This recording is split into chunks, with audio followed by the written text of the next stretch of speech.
Salut tout le monde, je suis Olivia, naturopathe à la clinique Néo-Performance. Le sujet du jour, et si c'était votre thyroïde qui mettait un frein à votre perte de poids?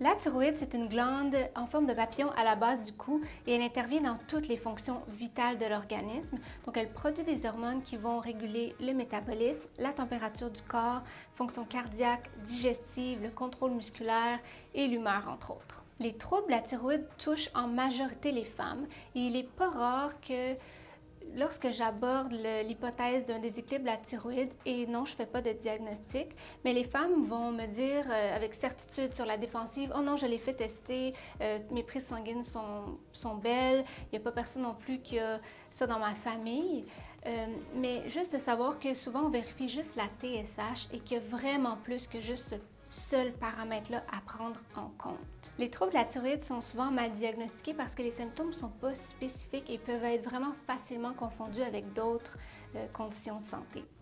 Donc, la plupart des femmes, ils vont avoir plusieurs troubles qui vont me porter à croire qu'il y a vraiment un déséquilibre au niveau de la thyroïde, que ce soit sensation de froid fréquente, perte de cheveux, prise de poids, fatigue, cheveux secs ou amincis, peau sèche, perte de libido, anxiété, dépression, troubles du cycle menstruel, troubles de concentration, du sommeil, tension artérielle, cholestérol élevé, pour en nommer que quelques-uns. Bien sûr, la thyroïde a contribué à toutes sortes de malaises, mais il y a souvent une cause sous-jacente. Donc, qu'est-ce qui contribue à ce déséquilibre-là? Il peut y avoir un facteur génétique, mais souvent, c'est les changements hormonaux, comme une grossesse, la ménopause, stress chronique ou aigu, carence nutritionnelle, maladie auto-immune, un déséquilibre du microbiote.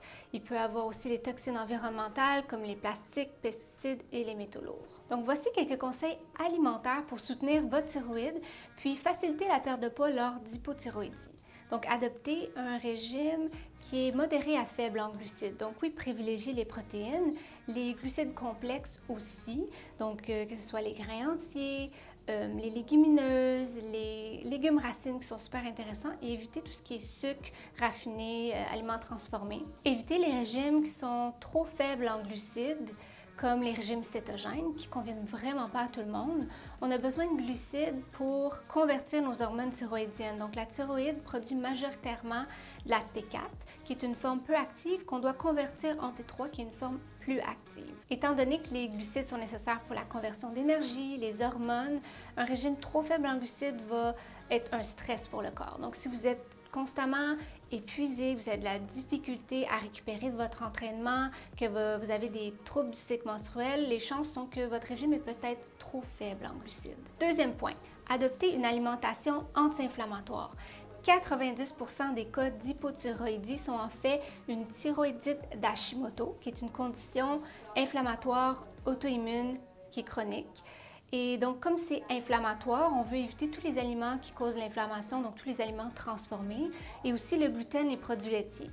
Bien qu'ils ne soient pas nécessairement la cause directe du problème du déséquilibre de la thyroïde, ils vont quand même contribuer à la réaction auto-immune, à la condition inflammatoire, puis ils vont ralentir aussi la conversion des hormones thyroïdiennes. Troisième point, manger suffisamment de nutriments et de calories.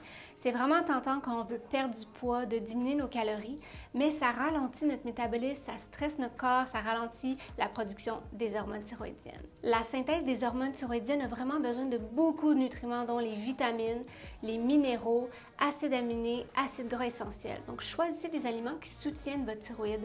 J'aime beaucoup les algues, qui sont vraiment riches en toutes sortes de nutriments, dont la spiruline, le nori. Par contre, si l'environnement est peu favorable, que l'alimentation n'est pas optimale, qu'il y a une maladie chronique, ça peut être intéressant de soutenir la thyroïde avec des suppléments. Donc, bien sûr, le sommeil, une digestion optimale, de l'exercice, l'hydratation, la gestion du stress, diminution des toxines environnementales, donc de son exposition aux toxines environnementales, aussi de soutenir la détox quotidienne. C'est tous des facteurs qui sont super importants quand il y a un déséquilibre de la thyroïde, aussi quand on veut perdre du poids et pour une santé optimale. Donc, je sais que ça fait beaucoup de choses à retenir, mais écoutez votre corps, puis consultez votre naturopathe. Lui va savoir comment vous guider. À bientôt!